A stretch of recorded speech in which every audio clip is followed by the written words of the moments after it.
બનાવવા અને એને ભૌમિતિક રીતે કઈ રીતે દર્શાવવા અને ઉકેલ મેળવવા. તો બીજો પ્રશ્ન આપણે છે, પહેલા પ્રશ્નમાં આપણને રકમમાં ફક્ત ચોપડીમાં એવું કીધેલું હતું કે ભૌમિતિક રીતે અને બેઝિક રીતે દર્શાવો, પણ આપણે સાથે સાથે એના ઉકેલ પણ મેળવ્યા. હવે બીજા દાખલામાં આપણે જોઈએ તો ભૌમિતિક રીતે એટલે કે આલેખની રીતે અને બેઝિક રીતે આપણે દર્શાવવાના છે, એટલે ફક્ત સમીકરણ બનાવવાના છે. તો શરૂઆત કરીએ. રકમ નંબર 2 માં કંઈક આ પ્રમાણે વાત કરી છે કે ક્રિકેટ ટીમના પ્રશિક્ષક છે રૂપિયા 3900 માં 3 બેટ અને 6 દડાઓ લાવે છે, અને એ જ પ્રકારનું એક બેટ અને વધુ 3 દડા રૂપિયા 1300 માં ખરીદે છે.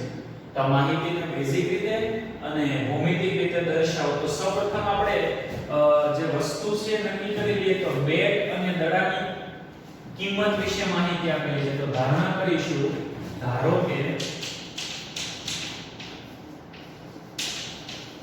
એક બેટની કિંમત બરાબર રૂપિયા x અને એક દડાની કિંમત બરાબર રૂપિયા y. આપણે ફક્ત અહીંયા સમીકરણ બનાવવા છે, ઉકેલ નથી મેળવવા અત્યારે. તો બેટની કિંમત અને દડાની કિંમત છે આપણને x અને y આપણે ધારી લીધી. હવે પ્રથમ શરત મુજબ આપણે માહિતી છે લખીશું. પ્રથમ શરત મુજબ 3 બેટ છે, તો 3 બેટ એટલે થશે 3x અને 6 દડા એટલે થશે 6y. 3x 6y, 3 બેટ અને 6 દડાની કુલ કિંમત છે 3900 રૂપિયા, 3900. હવે વિદ્યાર્થી મિત્રો એક બાબત યાદ રાખીશું કે જો સમીકરણમાં બધા પદ છે, બધા પદ માટે કોઈ ચોક્કસ સંખ્યા વડે ભાગાકાર થઈ શકતો હોય તો આપણે કરી દઈશું. તો અહીંયા 3 દુને 6 અને 13 તેરી 39, એટલે બધાને 3 વડે ભાગી શકાય. એટલે અહીંયા આવશે x 3 દુને 6y અને અહીંયા આવશે 13 તેરી 39, એટલે 1300. સમીકરણ નંબર 1 x 2y બરાબર 1300. ફરીવાર જોઈએ, 3 વડે દરેક સંખ્યાને ભાગી શકાય છે. નેક્સ્ટ આપણે જોઈશું કે બીજી શરત મુજબ બીજી શરતમાં એવું કીધું છે કે એક બેટ એટલે x પ્લસ 3 દડા એટલે 3y, બંનેની કિંમત ટોટલ થાય છે 1300 રૂપિયા. સમીકરણ નંબર 2. તો સમીકરણ 1 અને સમીકરણ 2 છે બેઝિક રીતે આપણે દર્શાવેલા સમીકરણ છે. હવે આ સમીકરણ પરથી આપણે આલેખની રીતે આ સમીકરણો દર્શાવવાના છે. તો સમીકરણ 1 માં આપણે આલેખની કિંમતો મેળવીશું, પછી સમીકરણ 2 માટે x અને y ની આલેખની કિંમતો મેળવીશું. તો સમીકરણ 1 પરથી આપણે લખીએ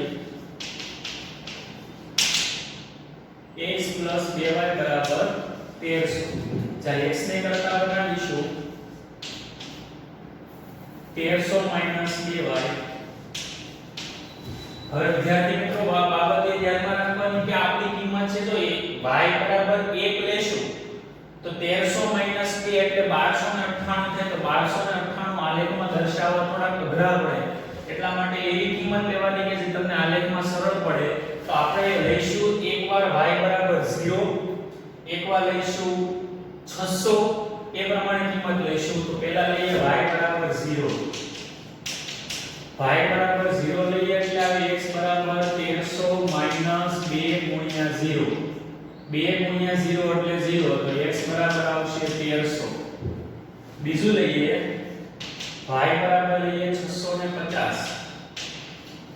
650 લઈએ એટલે x બરાબર આવશે 1300 2 ગુણ્યા 650. 650 ગુણ્યા 2 એટલે 1300 થાય. 1300 માંથી 1300 જાય એટલે આવશે 0. ત્રીજું લઈએ y બરાબર લઈએ આપણે 600. તો x બરાબર આવશે 1300 2 ગુણ્યા 600. 600 ગુણ્યા 2 એટલે 1200. 1300 માંથી 1200 જાય એટલે મળે 100. તો આપણને x અને y ની કિંમત માટેનું કોષ્ટક કંઈક આ પ્રમાણે મળી ગયું. x બરાબર આપણે એકવાર 1300 આવ્યા, એકવાર 0 આવ્યા, એકવાર 100 આવ્યા. 1300 હતા ત્યારે 0 હતા, અહીંયા આગળ 0 હતા ત્યારે y ની કિંમત 650 હતી અને 100 હતી ત્યારે y ની કિંમત 600 હતી. એ જ પ્રમાણે સમીકરણ 2 તરફ જઈએ તો સમીકરણ 2 માં હતું x 3y 1300 તો 3y ને સામે લઈ જઈએ તો આ પ્રમાણે આવશે x 1300 3y તો પહેલા આપણે x બરાબર y બરાબર લઈ લઈએ 0 તો y બરાબર 0 લઈએ ત્યારે x બરાબર આવશે 1300 3 ગુણ્યા 0 3 ગુણ્યા 0 એટલે 0 1300 માંથી 0 જાય એટલે આવશે 1300 બીજો હવે લઈએ y બરાબર અહીંયા કિંમત લઈશું 400 y બરાબર 400 લઈએ એટલે 1300 3 ગુણ્યા 400 તો 1300 માઈનસ 4 તેરીને 1200 તો 1300 માંથી 1200 જાય એટલે આવશે 100 હા y બરાબર આપણે લઈ લઈએ 300 તમે તમારી રીતે કિંમત લઈ શકો પણ એવી કિંમત લેવાની કે જે આલેખમાં આપણને દર્શાવવામાં સરળતા રહે તો x બરાબર આપણે 1300 માઈનસ 3 ગુણ્યા 300 કરીએ 3 તેરી 9 એટલે 1300 માંથી 900 જાય એટલે આવશે 400 તો x અને y ની કિંમતોનો આપણે કોષ્ટક બનાવી દઈએ તો x ની કિંમત આવી 1300 100 અને 400 એને આધારિત y ની કિંમત હતી 0 400 અને 300 હવે એના પરથી આપણે આલેખ બનાવીએ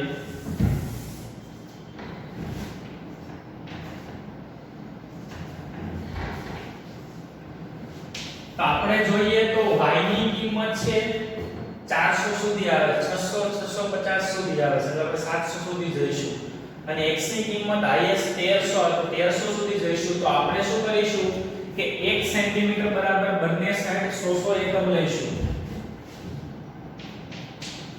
100 200 300 400 500 600 700 800 900 1000 1100 1200 અને 1300 અને 1400 y અક્ષ પર આપણે 100 એકમ લઈએ 100 200 300 400 500 600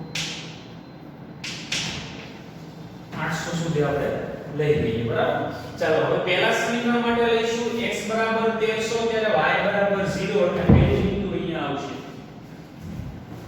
પછી x બરાબર 0 ત્યારે y બરાબર 650 એટલે બીજું બિંદુ અહીંયા આવશે 650 માટે અને x બરાબર 100 ત્યારે y બરાબર 600 x બરાબર 100 ત્યારે y બરાબર 600 એટલે અહીંયા બિંદુ આવશે તો આ ત્રણ બિંદુઓને આપણે જોડીએ તો આપણને કે આ પ્રમાણે આલેખ મળશે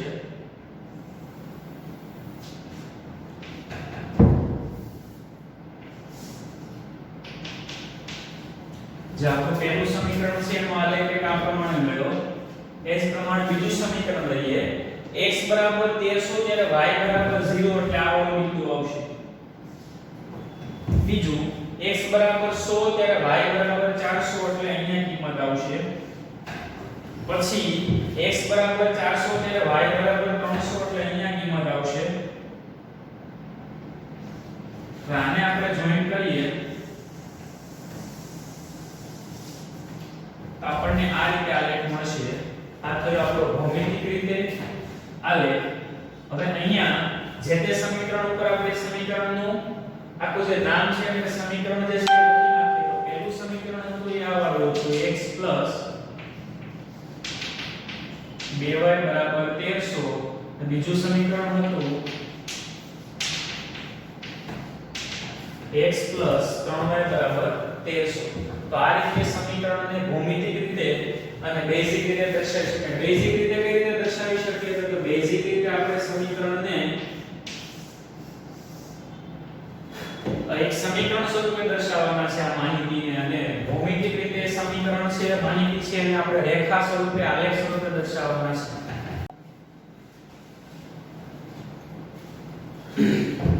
સ્વાધ્યાય 3.1 ના દાખલા નંબર 3 તરફ આવીએ. આ રીતે એક વાત કરેલી છે કે એક દિવસે 2 કિલોગ્રામ સફરજન અને 1 કિલોગ્રામ દ્રાક્ષની કિંમત રૂપિયા 160 હતી. એક મહિના પછી 4 કિલોગ્રામ સફરજન અને 2 કિલોગ્રામ દ્રાક્ષની કિંમત રૂપિયા 300 હતી. તો આ પરિસ્થિતિને બેઝિક અને ભૌમિતિક રીતે દર્શાવો. તો સૌપ્રથમ આપણે માહિતી એકત્રિત કરી લઈએ. તો સફરજન અને દ્રાક્ષની કિંમતો વિશે વાત કરેલી છે. તો સૌપ્રથમ ધારણા કરી લઈશું કે ધારો કે 1 કિલોગ્રામ સફરજનની કિંમત બરાબર રૂપિયા x અને 1 કિલોગ્રામ દ્રાક્ષની કિંમત બરાબર રૂપિયા y. સફરજનની કિંમત અને દ્રાક્ષની કિંમત પરથી આપણને માહિતી આપેલી છે. પહેલા કીધું છે કે 2 કિલોગ્રામ સફરજન અને 1 કિલોગ્રામ દ્રાક્ષ બંનેનો સરવાળો થાય રૂપિયા 160. તો લખીશું પ્રથમ શરત મુજબ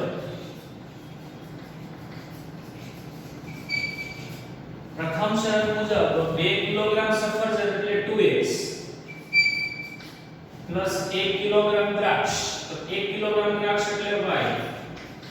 એની કિંમત છે 160 રૂપિયા. તો સમીકરણ નંબર 1 આવશે. બીજી શરત મુજબ આપણે જઈએ તો બીજી શરત મુજબ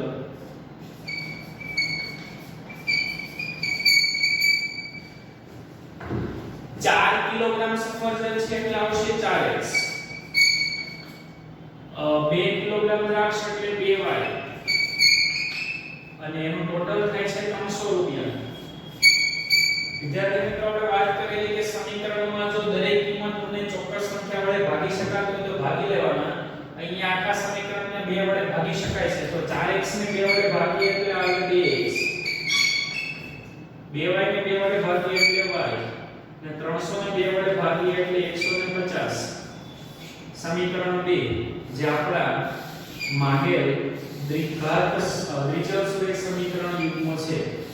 હવે આ સમીકરણને આપણે આલેખ રીતે દર્શાવવાનું છે. તો એ માટે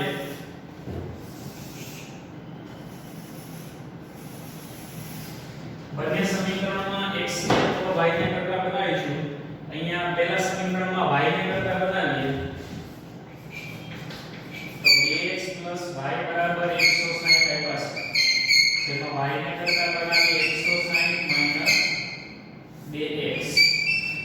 બરાબર છે. સિંગલ ચલ હોય ને આપણે કરતા બનાવીશું તો વ્યવસ્થિત રીતે આપણને સરળતા રહેશે. તો હવે આપણે x ની કિંમત મૂકીશું. ફરીવાર આગળના દાખલાની જેમ x ને 0 1 2 નહીં મૂકી શકાય.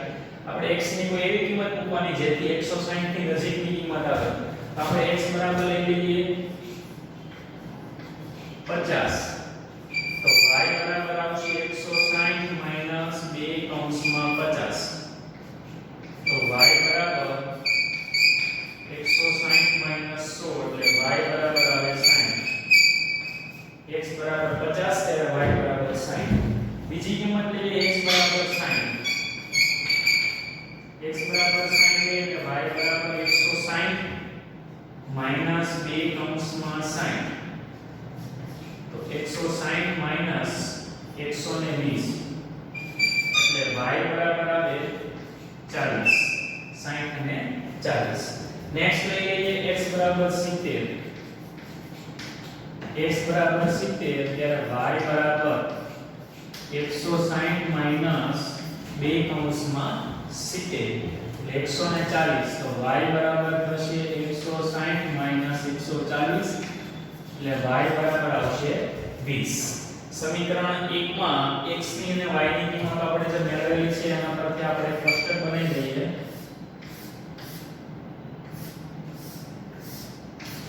x બરાબર કિંમત લીધી આપણે 50 60 અને 70. 50 60 અને 70 ત્યારે y બરાબર કિંમત મળી 60 40 અને 20. 60 40 અને 20. બીજી સમીકરણ લઈએ 2x y બરાબર 150. એમાં આપણે y ને કરતા બનાવીશું તો y બરાબર આવશે 150 - 2x. તો x ની કિંમત આની જેમ જ લઈશું, x બરાબર 50 લઈએ તો y બરાબર આવે 150 - 2 કૌંસમાં 50. તો 50 ગુણ્યા 2 એટલે 100. 150 માંથી 100 કાઢીએ એટલે આવશે 50. બીજું લઈએ x બરાબર 60 તો y બરાબર 150 - 2 કૌંસમાં 60. 6 દુને 12 એટલે 120. 150 માંથી 120 કાઢીએ એટલે આવશે 30. બીજું x બરાબર લઈએ 40 તો y બરાબર આવશે 40 ને 70 લઈ લઈએ 150 - 2 કૌંસમાં 70. 70 દુને 140. 150 માંથી 140 કાઢીએ એટલે આવશે 10. હવે x અને y ની કિંમત આપણે કોષ્ટકમાં મૂકીએ તો x ની કિંમત હતી 50 60 અને 70. y ની કિંમત થાય 50 30 અને 10. ચાલો હવે આ બંને કિંમતો પરથી આપણે આલેખ બનાવીએ.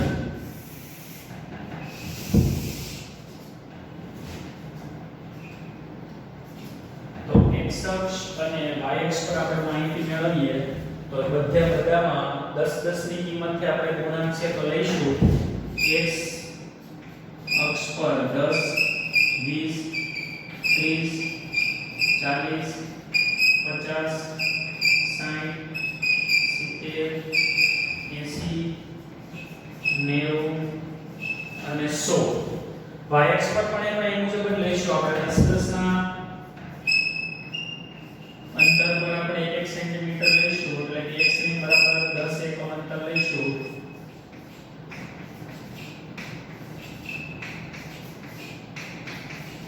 ચાલો તો સૌપ્રથમ પહેલા સમીકરણમાં જઈએ x બરાબર 50 ત્યારે y બરાબર 60. 50 માટે 60 એટલે અહીંયા આવશે. પછી 60 માટે 40. 60 માટે 40 એટલે અહીંયા આવશે.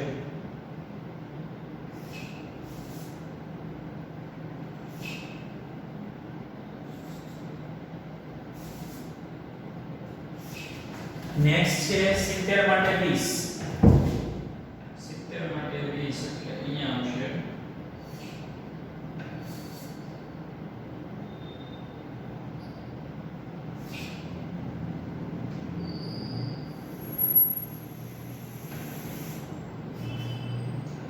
આ રીતે સમીકરણ બનશે. નેક્સ્ટ રેખા બનશે. નેક્સ્ટ માં જોઈએ 50 માટે 50. 50 માટે 50 એટલે અહીંયા. 60 માટે 30. 60 માટે 30 એટલે અહીંયા. અને 70 માટે 10.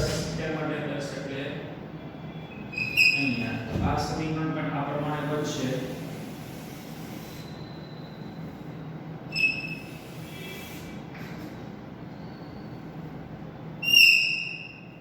મિત્રો આ થયા આપણા આલેખની રીતે સમીકરણ છે એનું અવલોકન. તો આપણે જોઈએ તો અહીંયા બંને જે રેખાઓ છે પરસ્પર સમાંતર છે. એનો મતલબ એવો થાય કે આ બંને સમીકરણની જે માહિતી આપેલી છે તેના પરથી કોઈ ચોક્કસ દ્રાક્ષની કે સફરજનની કિંમત મળશે નહીં. અહીંયા આપણે આલેખ પર જે તે સમીકરણ છે એ લખી નાખીએ તો પહેલું સમીકરણ હતું એ હતું 2x y 160. અને બીજું સમીકરણ હતું 2x y 150. બીજું વિદ્યાર્થી મિત્રો અહીંયા આપણે આલેખમાં x અક્ષ અને y અક્ષ પર જે તે માપ લઈએ છીએ એ માપના તમે પ્રમાણમાં પણ લખી શકો. પ્રમાણમાં અહીંયા ઉપરના ખૂણામાં આપણે લખી શકીએ x અક્ષ પર x ની બરાબર 10 એકમ અને y અક્ષ પર x ની બરાબર 10 એકમ. આ મુજબ આપણે અવલોકન છે એના જે તે માપ છે એ આલેખમાં આપણે પ્રમાણમાં લખી શકીએ. તો આ થયા આપણે પ્રકરણ 3 ના સ્વાધ્યાય નંબર 3.1 ના 3 જે દાખલા છે જેમાં એવું કીધેલું કે સમીકરણને બેઝિક રીતે અને ભૌમિતિક રીતે દર્શાવો તો આપણે દર્શાવ્યા છે. આગળના આપણે સ્વાધ્યાયમાં વાત કરવાના છીએ સમીકરણના ઉકેલની. દ્વિચલ સુરેખ સમીકરણ છે એ સમીકરણના સહગુણકો છે એના ગુણોત્તર મીન્સ કે ભાગાકારને આધારે આપણે ઉકેલ છે એની ચર્ચા કરવાની છે. ઉકેલ મતલબ x ની અને y ની કિંમત કઈ રીતે કયા સ્વરૂપમાં મળે એની આપણે વાત કરવાની છે. તો સૌપ્રથમ આખા ચેપ્ટરમાં આપણને બે દ્વિચલ સુરેખ સમીકરણ આપેલા હશે તો એ બે દ્વિચલ સુરેખ સમીકરણને આપણે વ્યાપક સ્વરૂપે દર્શાવવા છે. તો આપણે લખીશું બે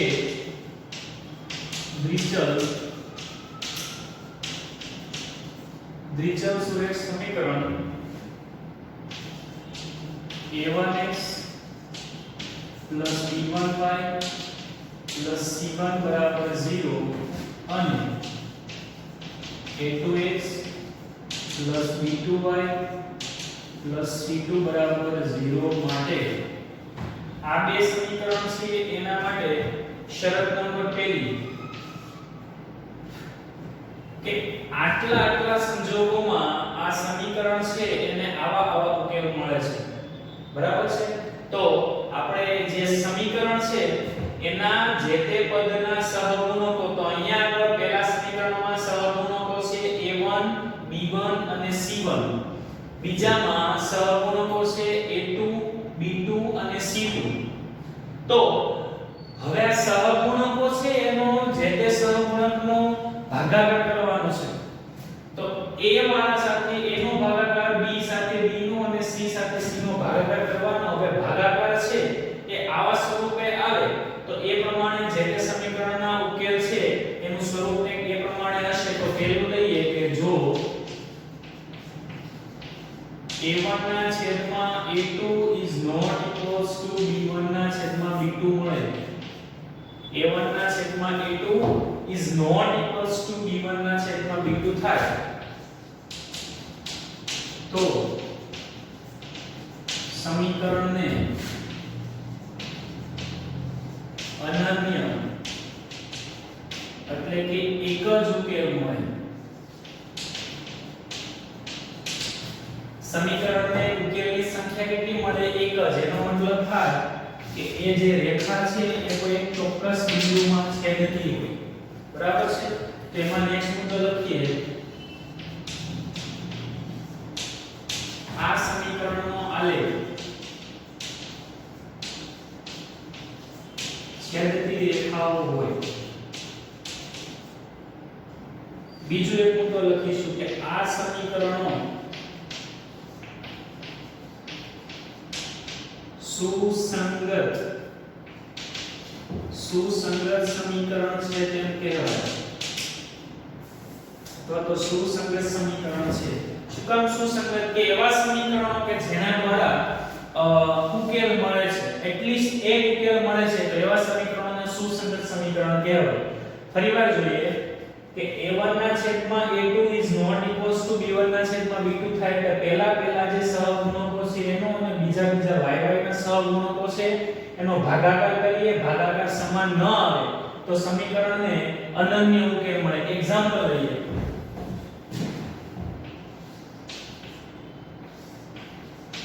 x y 5 અને x 2y 3 આવું કંઈક આપેલું છે.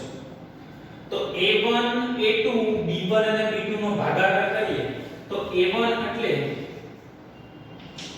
2, a2 એટલે 1, b1 એટલે 1 અને b2 એટલે 2. તો a1 અને a2 એટલે આ x ના સહગુણકો, b1 અને b2 એટલે y ના સહગુણકો બંનેનો ભાગાકાર કરીએ તો a1 ના છેદમાં a2 મળે 2 ના છેદમાં 1, b1 ના છેદમાં b2 મળે 1 ના છેદમાં 2. તો આ બંને કિંમતો અહીંયા આગળ સમાન નથી માટે આપણે લખીએ a1 ના છેદમાં a2 is not equals to b1 ના છેદમાં b2. આ બંને કિંમતો સમાન નથી માટે સમીકરણને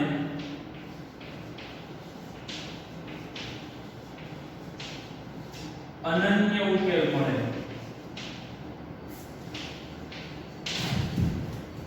નેક્સ્ટ આપણે જોઈએ કે બીજી કન્ડિશન કે બીજો કેસ જેમાં આપણે જોઈશું તો જો a1 ના છેદમાં a2 બરાબર b1 ના છેદમાં b2 થાય. a1 ના છેદમાં a2 બરાબર b1 ના છેદમાં b2 થાય એટલે પહેલા બે સહગુણકો છે એનો ભાગાકાર સમાન થાય. but is not equals to c1 ના છેદમાં c2. એટલે c1 ના છેદમાં c2 ની કિંમત આ બે જેટલી ન થાય તો સમીકરણને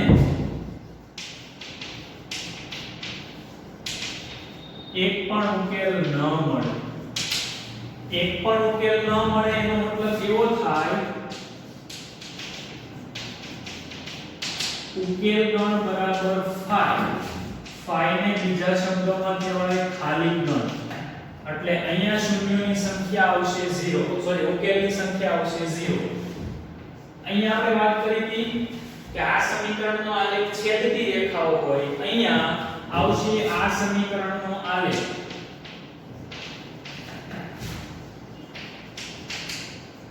સમાંતર રેખાઓ હોય.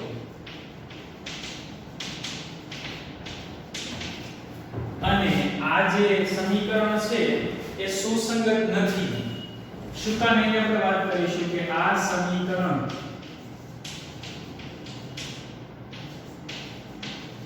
સુસંગત નથી. શું કામ સુસંગત નથી? તો કે આ સમીકરણને એક પણ ઉકેલ મળતા નથી. જે સમીકરણને એક ઉકેલ મળે અથવા એકથી વધારે ઉકેલ મળે તો એને સુસંગત કહેવાય. પણ અહીંયા ઉકેલની સંખ્યા છે 0, એક પણ ઉકેલ મળતો નથી. એટલા માટે આ સમીકરણ છે એ સુસંગત નથી એવું કહી શકીએ. ઉદાહરણ લઈએ x + 2y = 5, 2x + 4y = 6 આવું કંઈક છે. આનામાં આપણે ઉકેલ લાવીએ તો એ માટે આપણે a1 = 2 1, a2 = 2, b1 = 2, b2 = 4, c1 = -5 અને c2 = -6. આ -5 ને -6 શું કામ લખ્યા? તો કે આ કિંમતને વ્યાપક સ્વરૂપે લાવવા માટે 5 ને સામે લઈ જવા પડે તો -5 થાય, 6 ને સામે લઈ જવા પડે તો -6 થાય. હવે આપણે ગણતરી કરીએ a1 ના છેદમાં a2 1 ના છેદમાં 2 મળે, b1 ના છેદમાં b2 2 ના છેદમાં 4 એટલે 1 ના છેદમાં 2 મળે, c1 ના છેદમાં c2 -5 ના છેદમાં -6 એટલે 5 ના છેદમાં 6 મળે. હવે નોટિસ કરીએ આપણે તો કે પહેલા બેનો સહગુણકો જે છે એનો ભાગાકાર સમાન થાય પણ ત્રીજાનો સમાન થતો નથી. તો આપણે અહીંયા લખીશું કે a1 ના છેદમાં a2 અને b1 ના છેદમાં b2 સમાન થાય છે પણ c1 ના છેદમાં c2 સમાન થતો નથી. એટલા માટે સમીકરણને એક પણ ઉકેલ ન મળે. અને આ પ્રકારની રેખાઓ છે કેવી રેખાઓ હોય છે? સમાંતર રેખા. ત્રીજું કે જો a1 ના છેદમાં a2 બરાબર b1 ના છેદમાં b2 બરાબર c1 ના છેદમાં c2 ત્રણ સમાન હોય. પહેલામાં એવું હતું કે પહેલા બે સમાન ન હોય, પછી પહેલા બે સમાન હોય પણ ત્રીજું સમાન ન હોય, હવે બધા સમાન હોય તો સમીકરણને અનંત ઉકેલ મળે. અનંત એટલે અસંખ્ય ઉકેલ મળે. જેટલા જોતા હોય એટલા ઉકેલ આપણને અહીંયા મળશે. સમીકરણનો ઉકેલ ગણ લઈએ. ઉકેલ ગણ એટલે કહેવાય અનંત ગણ. ટૂંકા પ્રશ્નમાં પૂછાય કે આ સમીકરણનો ઉકેલ ગણ શું? તો આપણે લખીશું અનંત ગણ. હવે આ સમીકરણનો આલેખ છે એ આલેખ છે એ કંઈક આ પ્રમાણે આવશે. આલેખ છે એ સંપાતી રેખાઓ હોય.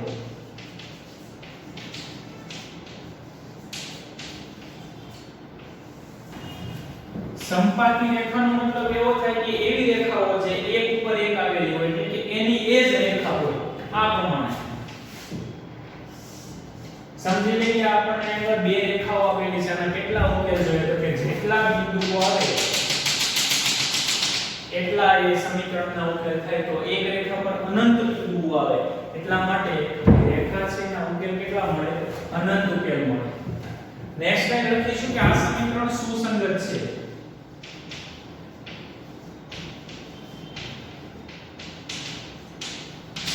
સુસંગત છે કારણ કે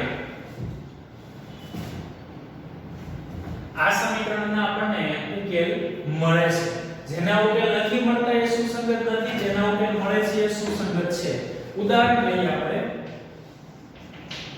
ઉદાહરણમાં આપણે લઈશું x 2y 5 બરાબર 0, 4x 8y 20 બરાબર 0. આપણે a1 a2 b1 b2 c1 c2 ના ભાગાકાર કરીએ તો a1 ના છેદમાં a2 બરાબર 1 ના છેદમાં 4 મળશે. b1 ના છેદમાં b2 બરાબર 2 ના છેદમાં 8 બરાબર 1 ના છેદમાં 4 મળશે. અને c1 ના છેદમાં c2 બરાબર -5 ના છેદમાં -20 એટલે 1 ના છેદમાં 4 મળશે. તમને ત્રણની કિંમત સમાન મળી માટે એવું લખીશું કે a1 ના છેદમાં a2 બરાબર b1 ના છેદમાં b2 બરાબર c1 ના છેદમાં c2. a1 ના છેદમાં a2 બરાબર b1 ના છેદમાં b2 બરાબર c1 ના છેદમાં c2 છે. એટલા માટે થઈને સમીકરણને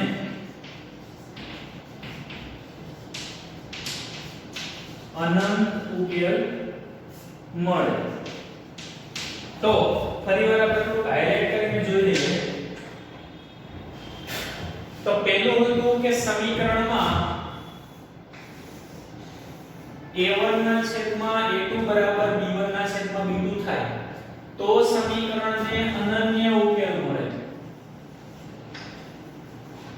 સમીકરણને અનન્યનો મતલબ થાય એક જ, એક અને માત્ર એક. અનન્ય શબ્દ આપણે નવમા ધોરણમાં શીખી ચૂક્યા છીએ. આ કન્ડિશનનું પાલન થાય તો આલેખ છે એ છેદતી રેખાઓ આવે. આ પ્રકારના સમીકરણનો આલેખ છે છેદતી રેખાઓ આવે અને આ પ્રકારના સમીકરણો છે સુસંગત સમીકરણ થાય. બરાબર. હવે આપણે આ ઉદાહરણ જોયેલું જેમાં આપણે સમીકરણના a1 a2 b1 b2 નો ભાગાકાર કર્યો તો સમાન મળ્યો નથી. એટલા માટે સમીકરણને અનન્ય ઉકેલ મળ્યા. અનન્ય ઉકેલ એટલે એક જ ઉકેલ મળે. કયા ઉકેલ મળે આપણે દાખલા ગણીશું ત્યારે આપણે સમજીશું. નેક્સ્ટ છે કે a1 ના છેદમાં a2 is not equals to b1 ના is equals to b1 ના છેદમાં b2 but is not equals to c1 ના છેદમાં c2. that means પહેલા બે સહગુણકો છે એનો ભાગાકાર સમાન થાય પણ ત્રીજાનો સહગુણક છે એનો ભાગાકાર સમાન થતો નથી. તો આવો કેસ આવે ત્યારે સમીકરણને એક પણ ઉકેલ ન મળે. એક પણ ઉકેલ ન મળે એનો મતલબ થાય કે સમીકરણને ઉકેલની સંખ્યા 0 છે એટલે તેનો ઉકેલ ગણ છે એ ખાલી ગણ થાય. કેવો ગણ થશે? ખાલી ગણ. હવે ખાલી ગણ થાય તો એ જે રેખાઓ છે એ સમાંતર થાય. સમાંતર શું કામ થાય એ સમજીએ તો કે આ રેખાઓ છે આ પ્રમાણે હશે. સમાંતર રેખાઓ ગમે તેટલા અંતરે જાય ક્યારેય પણ છેદશે નહીં એટલે ઉકેલ મળશે નહીં. મિત્રો યાદ રાખવું કે કોઈ પણ બે સમીકરણો એનો ઉકેલનો મતલબ એવો થાય કે બે સમીકરણ ક્યાં આગળ છેદે છે, જ્યાં આગળ છેદે છે એનો ઉકેલ થશે. અને આ પ્રકારના સમીકરણો છે સુસંગત નથી. સુસંગત નથી એનું કારણ કે આ સમીકરણો ક્યારેય છેદતા નથી. નેક્સ્ટ આવીએ કે જો a1 ના છેદમાં a2 b1 ના છેદમાં b2 અને c1 ના છેદમાં c2 ત્રણે ત્રણ સમાન થાય તો સમીકરણને અનંત ઉકેલ મળે. અનંત ઉકેલનો મતલબ થાય તેને અસંખ્ય અગણિત ઉકેલ મળશે. એનો ઉકેલ પણ શું આવશે તો કે રેખાઓ કેવી છે તો કે આ રેખાઓ છે સંપાતી રેખાઓ અને સમીકરણ હશે સુસંગત. સુસંગત સમીકરણ ક્યારે કહેવાય? ફરી વખત યાદ રાખવું કે જ્યારે પણ સમીકરણને ચોક્કસ ઉકેલ મળતા હોય ત્યારે સમીકરણો છે સુસંગત છે એવું કહી શકાય. તો આ બધી માહિતી છે આપણને ટૂંકા પ્રશ્નમાં પૂછાય તો ટૂંકા પ્રશ્ન માટે આપણે આ માહિતી બરાબર યાદ રાખવી જોઈએ. કારણ કે આમાંથી 1 માર્ક્સના 2 માર્ક્સના પ્રશ્નો પૂછાય અને દાખલા પણ પૂછાય જેમાં આપણે સમીકરણના ઉકેલ કેટલા મળે છે, કયા પ્રકારના મળે છે, રેખા છે કયા પ્રકારની છે, સમીકરણો સુસંગત છે, સમીકરણો સુસંગત નથી, એ બધું આપણે અહીંયાથી વ્યવસ્થિત રીતે ગણીને યાદ રાખવું પડશે.